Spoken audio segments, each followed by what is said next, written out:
Hola, buenas tardes. Buenas tardes. Buenas Buenas tardes. tardes. Buenas tardes. ¿Cómo están? ¿Cansados? Mucho. Bastante.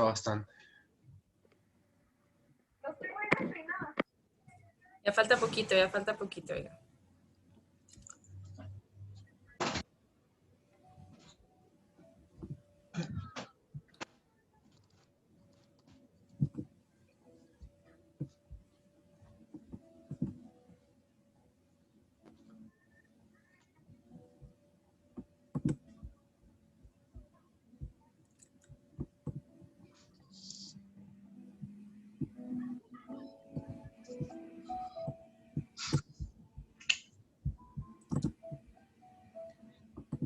Ok, a ver.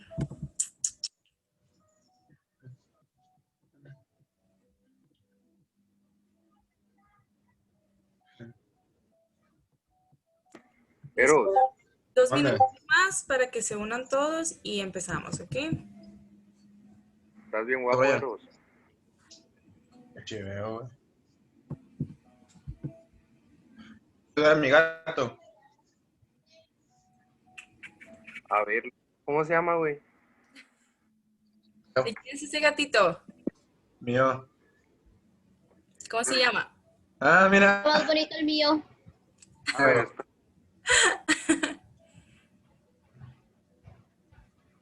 Yo tengo como 5, uno de los 5 tiene que ser más bonito. Puntos extra para los que tengan gato. ¡Yay! Maestra, Ah, sí. dice mi compañera Victoria que si la acepta, por favor. Ah, ok. Ahí voy. Me quedé viendo los gatitos, perdón. Maestra, ¿cómo se llamaba la página o la aplicación en la que podíamos hacer los cursos? Se llama Coursera. Verán. Ah, ok, gracias. Déjenme a ver si les puedo pasar el link para que entren.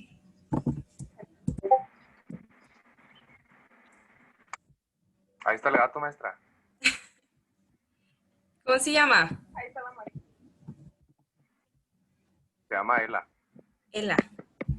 Yo también tengo dos gatos, pero no sé dónde Ahí andan. cargo el punto extra. Pues. No es tuyo, Brian, no es tuyo.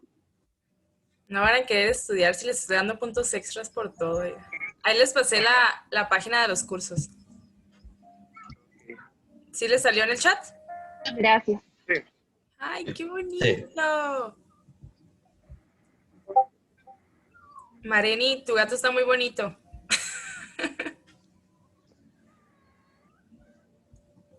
Se llama Brian.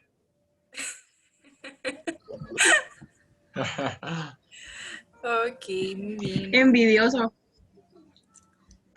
Chris. Te saco tus trapitos al sol, Eros, así que mejor cállate. Ah, pues ya. Cielos. Si van a sacar los trapitos, los ponen en el chat para enterarme. Sí, no hay problema. Amanecimos bravos hoy. A ver, Jaime Morales se está uniendo. Están en la... Ya están registrados, ¿verdad? En Schoology. Les acabo de subir un documento. Es un capítulo del libro que les mencionaba, de Cazadores de Microbios. Es sobre el invento de uno de los primeros fármacos, ¿no? Que hablábamos ayer, de la bala mágica, el Salvarsan. Son 10 hojas, tienen toda la semana para leerlo, no se preocupen. Lo vamos a... Pues como ahorita no podemos estar haciendo mucha participación o comentando en clase, pues voy a contar como que todos lo leyeron, pero ahí está para que lo chequen. ¿Vamos a hacer algún resumen de eso, maestra? No, nomás quiero que lo lean. Ah, ok. Gracias. De nada. Como les digo, ya cuando estemos en clases bien, si es que alguna vez estamos, Ya lo comentamos en clase y ya va a contar como participación, pero ahorita lo voy a contar como que todos lo leyeron porque confío en ustedes.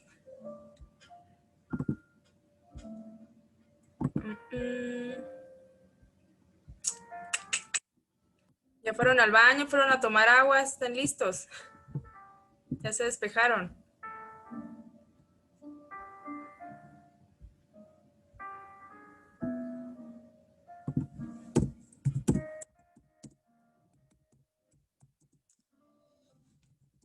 Muy bien. Vamos a comenzar pues para terminar rápido y que ya se vayan a descansar. Eso es que les falta prender sus cámaras. Ya saben que se está grabando todo esto y luego nos van a estar revisando.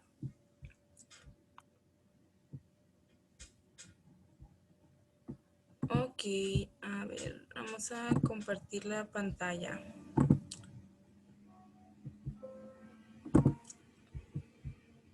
¿Ya están viendo la pantalla?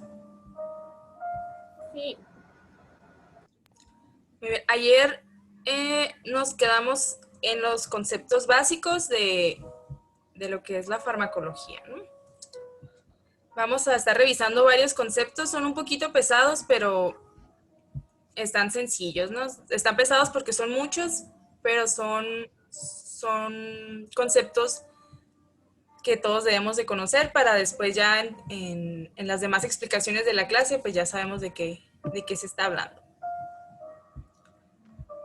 Para empezar, pues la farmacología como tal es una ciencia que va a estudiar la interacción de los fármacos con el organismo y cómo estas sustancias o estos agentes van a modificar las funciones normales o bien la función patológica a través de reacciones bioquímicas, de manera en su presencia física o un comportamiento físico-químico. Entonces, pues, se oye así como muy de la RAE, ¿no? Pero en sí la farmacología estudia la interacción de los fármacos con los organismos. Y pues nos tiene que quedar claro también lo que es un fármaco. El fármaco es una sustancia de origen diverso, principalmente las podemos encontrar de origen vegetal, pero también hay sustancias de origen animal o de origen sintético, como lo veíamos ayer con la insulina.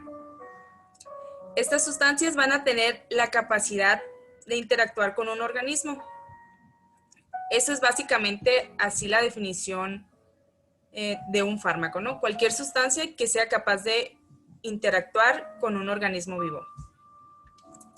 Claro que los fármacos van a tener distintos propósitos, pueden ser para prevenir alguna enfermedad, la mayoría de ellos son de uso terapéutico ya para curar alguna enfermedad, o bien se pueden utilizar como diagnóstico o como de control de enfermedades. Un ejemplo de un fármaco preventivo podrían ser las vacunas, por ejemplo. Para que nos quede un poquito claro. Ahora, dentro de los fármacos tenemos la categoría que son los xenobióticos. Xenobióticos, como su nombre lo indica, xeno, que es ajeno, y biótico es un organismo. Son sustancias ajenas a un organismo que interactúan con este sistema. Pueden ser los medicamentos, tóxicos, toxinas, venenos, etc. Cualquier sustancia que es ajena a nuestro organismo es un xenobiótico. Bueno, todos los fármacos, ¿no? Sobre todo de origen vegetal, es un ejemplo xenobiótico, pero hay otros tipos de fármacos que son los biofármacos. Los biofármacos no son un xenobiótico porque son sustancias que sí son propias de nuestro organismo. Nuevamente les pongo el ejemplo de la insulina. La insulina no es, cuando está sintetizada a partir de ADN humano, pues no se consideraría xenobiótico porque es una sustancia propia del organismo. Sin embargo, el paracetamol, los antibióticos, todos esos son sustancias xenobióticas. Si les surge alguna duda, la pueden poner en el chat y ahorita la revisamos.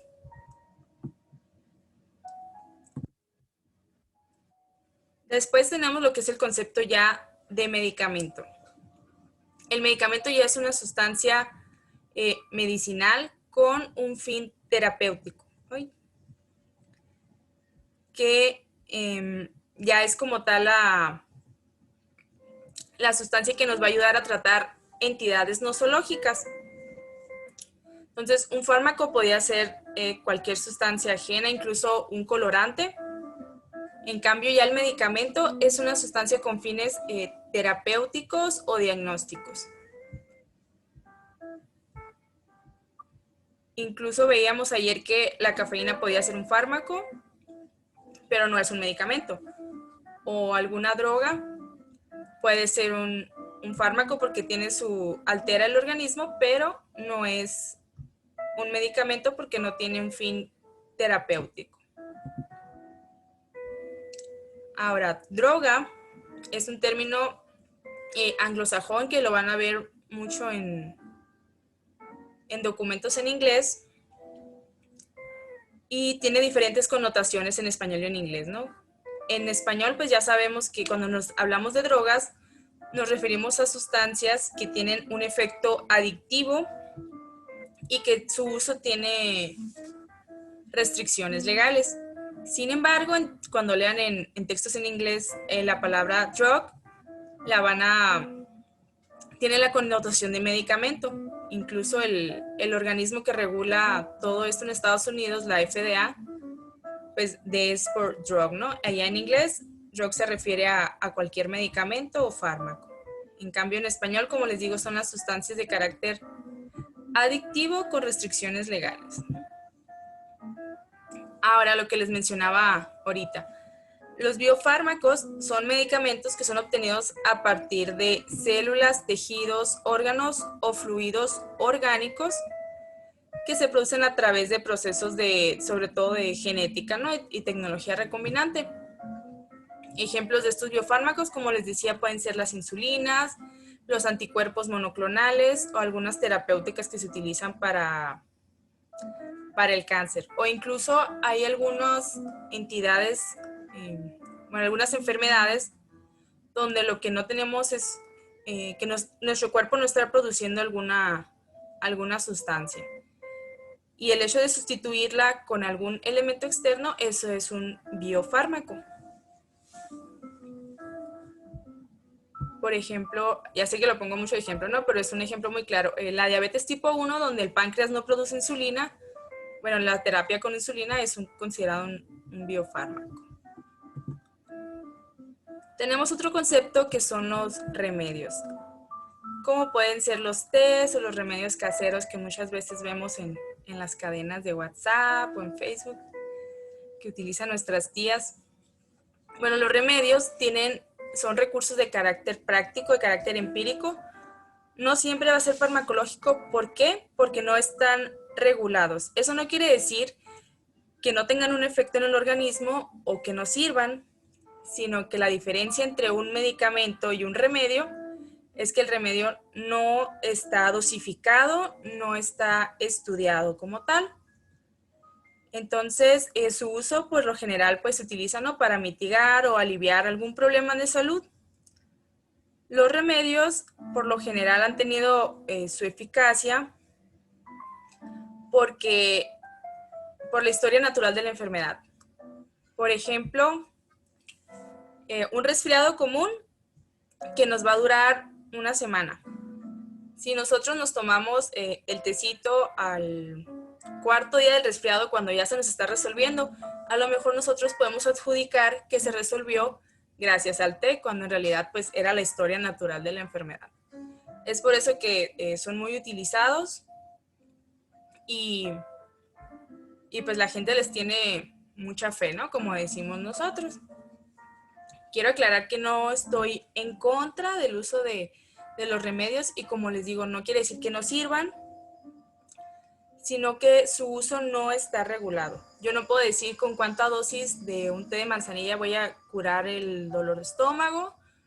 No puedo decir con cuántas cuadritos de canela voy a quitar el resfriado, etcétera, ¿no? Eso es a lo que se refiere con que su uso no está estudiado, no está sistematizado. Pero, como les digo, ¿no? Son muy utilizados. Entonces, cuando les pregunten, pues, por ejemplo, a mí cuando me preguntan de que si puedo tomar esto, puedo tomar aquello, si yo conozco que no va a agravar su enfermedad, les digo, adelante, ¿no? Pueden tomarlo, no hay ningún problema. O que me dicen, me lo recomienda, pues yo les digo, yo no lo puedo recetar o yo no lo puedo indicar, porque yo la verdad no sé, y en sí pues no se sabe con exactitud, por eso es algo empírico, ¿no? Es en base a la práctica cómo se utiliza.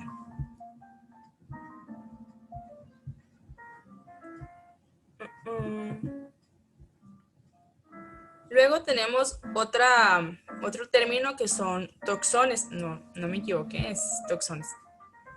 Los toxones es un nombre que se utiliza de manera genérica para cualquier sustancia cuya presencia en el organismo va a generar un efecto nocivo o incluso la muerte. Ya dentro de los toxones tenemos otros términos como son las toxinas, venenos, etcétera, ¿no? Ahorita los vamos a revisar también. ¿Estoy yendo muy rápido o van bien? ¿Va a pasar la presentación, maestra? Sí, yo se las voy a pasar. Ah, ok, porque solo estoy apuntando palabras claves, porque no alcanzo. No se preocupen, sí se las voy a pasar ya conforme terminemos el tema. Yo les voy a ir subiendo esa presentación. Ah, ok, gracias. Para que no se estresen, ustedes relájense y escuchen, nomás no se duerman. Ok, que nos quedamos ahora con la palabra tóxico. Tóxico es un tipo de toxón, ¿no? Por así decirlo.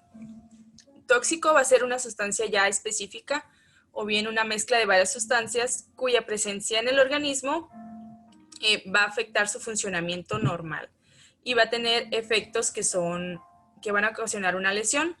Estos efectos pueden ser irreversibles o bien pueden ser letales, ¿no? Ocasionando la muerte de un organismo. Por ejemplo, Maestra. Dígame. Entonces, ¿cuál sería la diferencia entre toxones y tóxico? No es una diferencia, sino que el tóxico es un tipo de toxón. Los toxones es la palabra general, ¿no? Para referirnos a todo sustancia que ocasiona un efecto. Es como un grupo, maestra. Exactamente, es como el grupo, ¿no? Como les decía, toxones incluye tóxicos, venenos, toxinas, etcétera. Ok, gracias. De nada. Por ejemplo, les decía, tóxico es cualquier sustancia, ¿no? Que si nosotros la ingerimos, la consumimos o estamos en contacto con ella, nos va a ocasionar un efecto lesivo y potencialmente letal, como el gas metano, a lo mejor algunos insecticidas, etc. Las toxinas, es un tipo de toxón, son sustancias que por lo general son proteínas, o sea, su cadena molecular es pequeña y tienen un origen microbiano, parasitario o vegetal y van a ocasionar un efecto específico en el ser humano y van a ocasionar una enfermedad propia. Un ejemplo de toxinas son las que secretan algunas bacterias en el organismo, ¿no? Como la E. coli, que es una bacteria que por lo general vive en el tracto gastrointestinal y puede, cuando hay un desequilibrio ahí, porque a veces puede vivir de manera natural nuestro organismo, pero hay algunas que son toxigénicas, se le llama precisamente porque generan una toxina que nos va a ocasionar un cuadro gastrointestinal muy grave, como una diarrea muy fuerte. También tenemos el cólera, que es la bacteria Vibrio cholerae. Esta también va a producir una toxina que igual va a provocar un cuadro gastrointestinal muy grave, va a provocar una diarrea que nos va a deshidratar al paciente y puede ocasionar la muerte. Ese es un ejemplo de toxina porque vemos que su origen es microbiano. También hay toxinas de animales, de insectos sobre todo, que a lo mejor no van a ocasionar la muerte, pero sí van a ocasionarnos un cuadro o un efecto generalizado, ¿no? Como la picadura de un alacrán, por ejemplo, de una abeja, que nos ocasiona un cuadro de anafilaxia y pues interrumpe con el funcionamiento normal del organismo. Después tenemos el concepto de veneno, que es un término que se utiliza para referirse a sustancias de origen vegetal o de origen animal, o incluso algunas de origen sintético ya industrializadas, que son capaces de desencadenar la muerte o una respuesta muy grave, como puede ser, aunque sea, perdón, en cantidades muy pequeñitas. Por ejemplo, el veneno de las serpientes, ¿no? De las víboras. Es un ejemplo de que aunque sea mínima la sustancia que va a entrar en contacto con nosotros, pues nos puede ocasionar una respuesta generalizada y provocar la muerte. Decía Paracelso, que fue un médico de la antigüedad, que cualquier sustancia puede ser un veneno si no se indica en la dosis adecuada. Entonces decía que el veneno está en la dosis. Y hasta cierto punto tiene razón, ¿no? Ya vemos las intoxicaciones con medicamentos cuando los usamos de manera desmesurada, ¿no? Con fines lesivos. Ese puede ser un ejemplo de veneno. Ya adentrándonos un poquito en lo que es la cuestión del fármaco, hay algunos conceptos que deben de tener muy claros. Uno de ellos es el principio activo, que es la sustancia a la que se debe el efecto farmacológico de un medicamento. Por ejemplo, nosotros tenemos el Tempra, ¿no? Es el nombre del medicamento. Tempra es el nombre comercial y el principio activo de ese medicamento es el paracetamol o acetaminofén. Ahí les puse una imagencita porque casi siempre viene el nombre de la marca comercial y abajo es donde viene el nombre del principio activo. Por ejemplo, tenemos un antidepresivo que se llama Prozac, no sé si lo han visto. El principio activo del Prozac es el clorhidrato de fluoxetina. Ese es el nombre del principio activo y siempre debe de aparecer en la caja, ¿no? O en el envase del medicamento. Se supone que en algunos lugares en el mundo está regulado para que aparezca el nombre del medicamento en grande y abajo el nombre comercial. Pero aquí, pues al menos aquí en México, podemos ver que casi siempre el que viene así gigantesco es el nombre comercial y abajo viene el principio activo. Nosotros vamos a estar estudiando los fármacos con los nombres de los principios activos. Ese nombre es único para cada fármaco y pues es universal y es el que se conoce en todas partes del mundo. Ya el nombre comercial pues puede variar dependiendo de la marca, puede variar dependiendo de la presentación del fármaco, etcétera, ¿no? Pero el principio activo siempre va a ser el mismo. Después tenemos otro concepto que es el excipiente. El excipiente va a ser una sustancia inactiva que se utiliza como vehículo para el principio activo. Esto hace que el fármaco pueda ser más estable y se pueda consumir. Ahora, el excipiente no va a alterar el principio activo, simplemente lo va a conducir, por así decir. Lo que sí puede alterar a lo mejor es cómo se absorbe en el organismo. Ya más adelante vamos a ver un poquito de esto, de las presentaciones y cómo se afectan, pero al menos este concepto de excipiente sí es muy importante. Los excipientes pueden ser aditivos, es decir, que se añaden al principio activo para hacerlo, como les decía, a lo mejor más fácil de digerir. Por ejemplo, en los jarabes para los niños, pues el aditivo es como tal el jarabe, el azúcar, ¿no? También puede haber excipientes que son conservadores, que van a ayudar a que el fármaco esté estable. Por ejemplo, las cápsulas de gel. No sé si lo han visto. Bueno, si ustedes no sufren agruras, todavía no están muy jóvenes, pero el Riopan que viene en gel es un tipo de conservador. O también están los excipientes que son antioxidantes, es decir, que van a evitar las reacciones con oxígeno que pueden alterar un fármaco. Esto sobre todo es más común en fármacos de tipo intravenosos o líquidos, ¿no? Como tal. Casi nunca los antioxidantes se utilizan en fármacos que consumimos directamente. Los que sí consumimos vía oral, esos sí tienen aditivos y conservadores, casi siempre. Okay. Ahora tenemos el nombre de lo que es la forma farmacéutica. La forma farmacéutica es la disposición individualizada del fármaco. Esta forma farmacéutica incluye tanto el principio activo como el excipiente. Y eso ya es lo que constituye nuestro medicamento.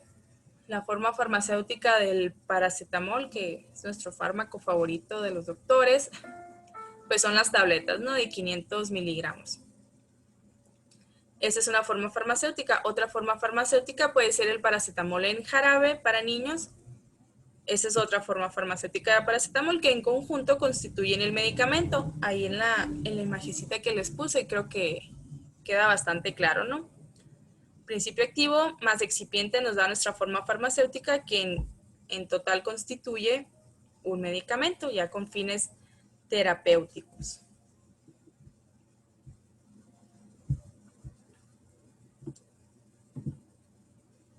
Y después tenemos otro término que es la especialidad farmacéutica. No es diferente a la forma farmacéutica, sino que hay unos fármacos que son especialidades farmacéuticas porque en su composición ya están dosificados, ya están preparados para su uso inmediato y están disponibles para el público.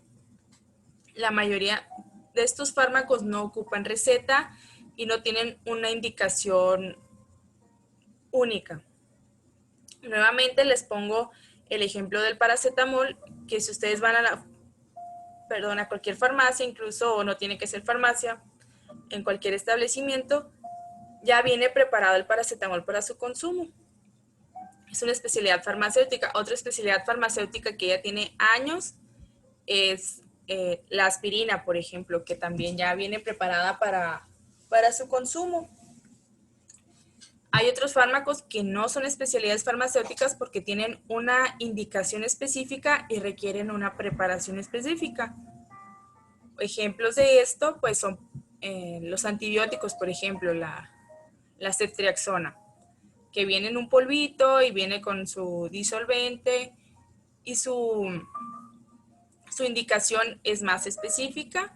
Su preparación no está lista, ¿no? Para que se la pongan así, sino que se lo tiene que poner el personal apropiado. Y eso pues no es a la venta libre como podrían ser otros fármacos, ¿no? Que la mayoría son los analgésicos como el paracetamol, la aspirina, a lo mejor fármacos para las náuseas o para los mareos que también ya están preparados, ¿no? Listos para venderse. O por ejemplo el peptobismol, el omeprazol, etc.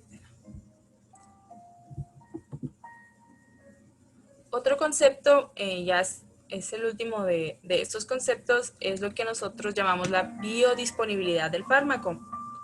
La biodisponibilidad de un fármaco es la cantidad, velocidad y la magnitud con la que un principio activo se absorbe a partir de nuestra forma farmacéutica. La forma en que la forma farmacéutica es cómo va a llegar a la circulación sistémica y finalmente al sitio de acción.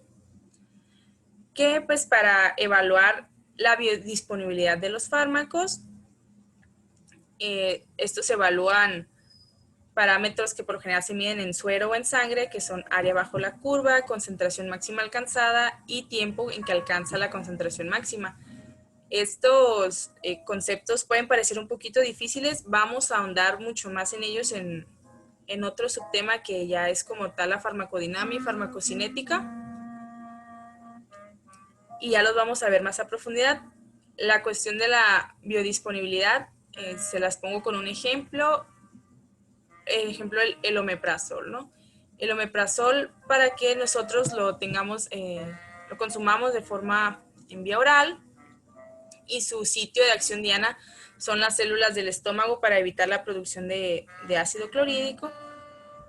Ese es su sitio de acción y nosotros tardamos aproximadamente una media hora en que alcance su concentración máxima y después en sangre, que tanto tiempo es detectable.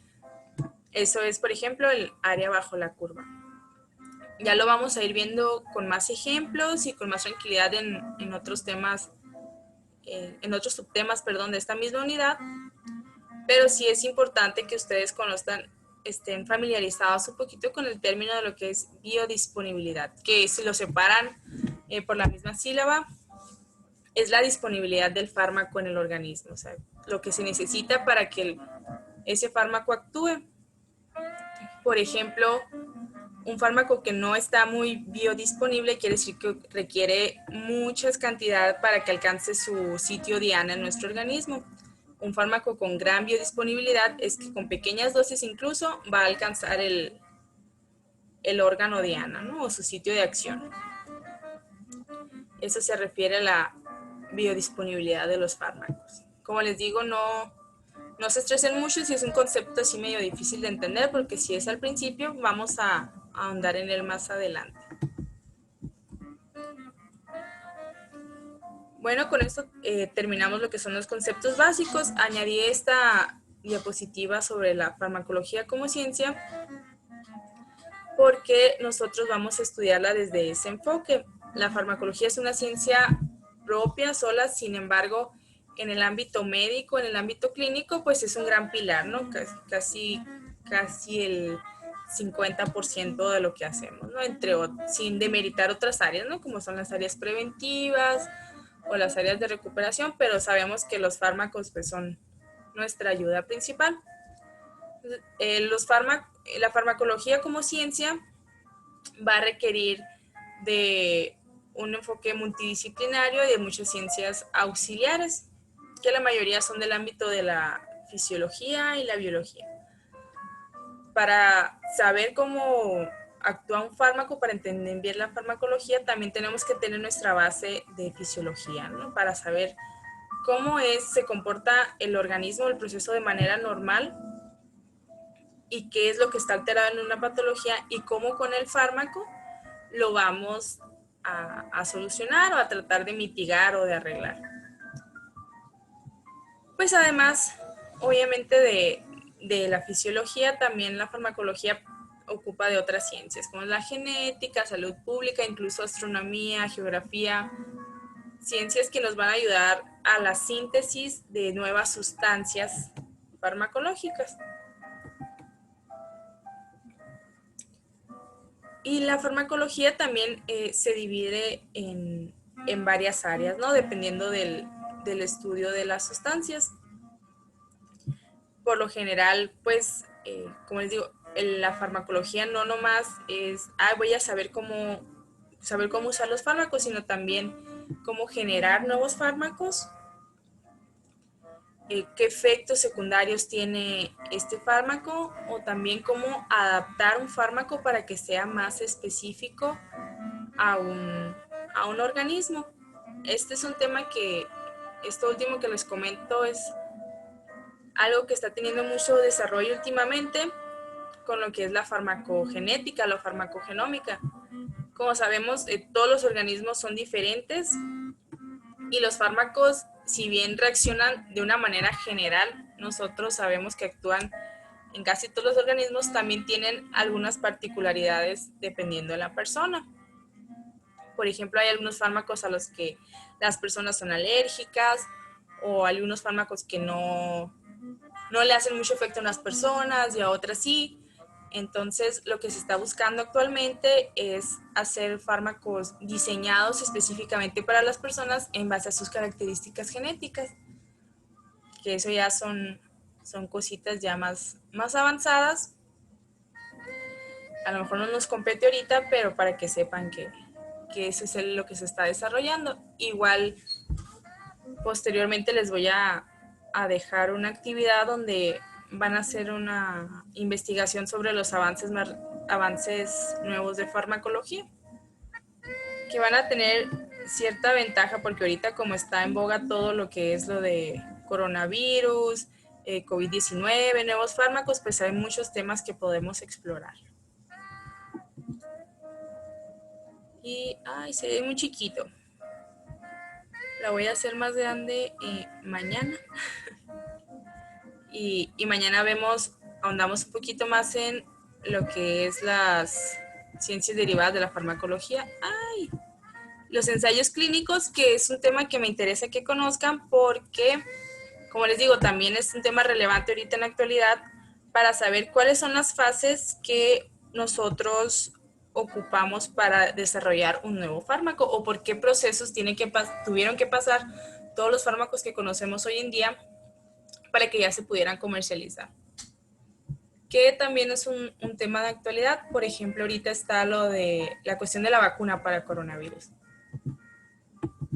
que tiene que atravesar diversas fases para que pueda ya estar comercializada y disponible para el público. Y ahorita se están acelerando ciertos procesos, entonces sí se me hace interesante que los conozcamos para saber cuáles son los requisitos que necesita un fármaco para desarrollarse. Y bueno, ya casi van a ser los 40 minutos de la sesión. Dejamos un espacio para las preguntas. Si alguien tiene alguna duda o quiere revisar otro concepto más a profundidad, si no me quiere decir, lo puede poner en el chat.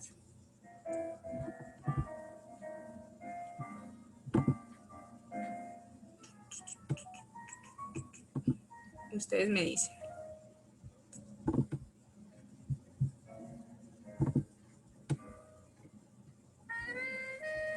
No se me duerman, ya casi. 2 minutitos más.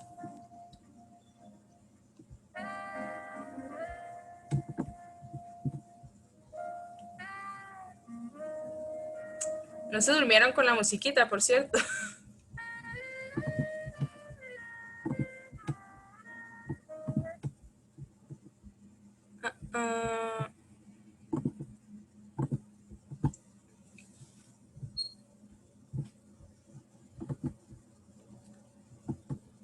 Ok, aquí me estaban preguntando si vamos a hablar sobre Avicena, que es el padre de la farmacología.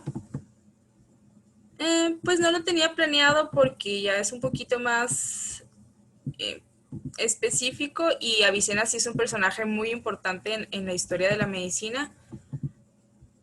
Y si quieren, sí, la siguiente clase platicamos un poquito más, si les interesa, sobre la historia de la farmacología y el desarrollo. Yo no ahondé mucho en ese tema porque a mí en lo personal me gusta mucho todo lo que es la historia y el desarrollo de la medicina, pero a veces como no es tan relevante para la práctica, pues se obvia o no se ve mucho, pero si les interesa, pues qué mejor, ¿no?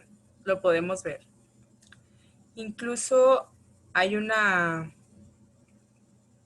película que se llama El Médico, no sé si la han visto, y sale el personaje de Avicena. Se las recomiendo para que la vean este fin de semana o cuando tengan chance.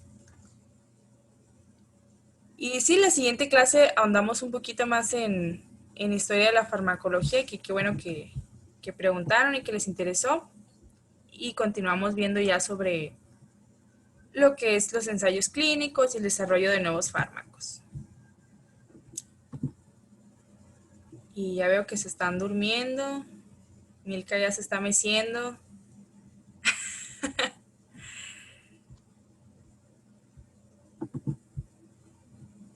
Ay, qué linda, Mónica Gámez.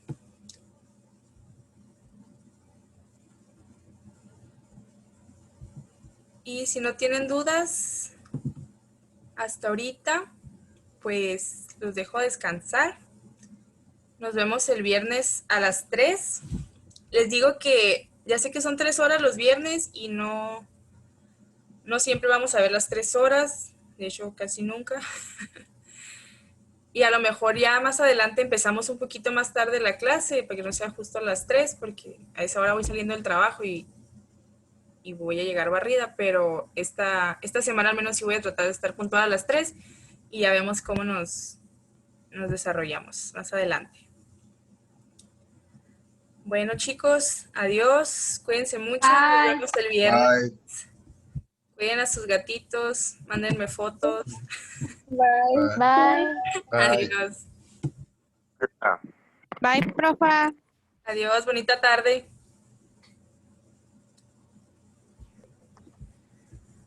Profa, Mande. tengo algo que comentarle. El viernes yo trabajo, pero trabajo en la mañana, de Ajá. 6:30 de la mañana a 6:30 de la tarde. Y le quería pedir permiso, si me podría grabar la clase o si pues no me deja para quedarme. Ah, no, sí, pues las clases se están grabando y yo las voy a estar subiendo a YouTube y les paso los links para que ahí queden. Sí. Nada más va a ser esta semana y la siguiente porque voy a pedir cambio y ya pues si no me dan cambio pues pues me voy a salir porque pues tampoco no quiero estar perdiendo tantas clases. Ah, ok. Pues esperemos que sí te den chance.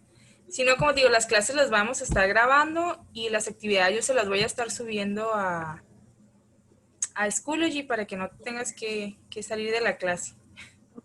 Bueno, Muchas gracias, profe. Bye. que esté bien, cuídate.